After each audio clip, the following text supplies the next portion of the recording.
अस्सलामुअलैकुम व्यूवर्स, कैसे हैं आप। Welcome again to my channel health 24। मैं हूं अलीज़ा ख़ान, आपकी खिदमत में हाजिर एक नई टिप के साथ।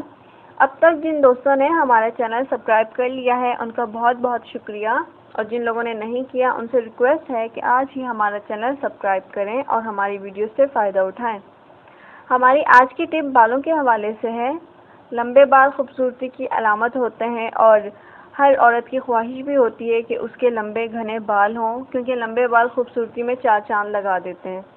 तो आज मैं आपको बताऊंगी कि आप अपने बालों को किस तरह से लंबे और घने कर सकते हैं, वो भी लहसुन के इस्तेमाल से।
अगर हमारी वीडियो से आपको फ़ायदा हासिल हो रहा है तो मेहरबानी करके हमारे चैनल को ज़रूर सब्सक्राइब करें, ताकि आप हमारी मज़ीद वीडियोस देख सकें।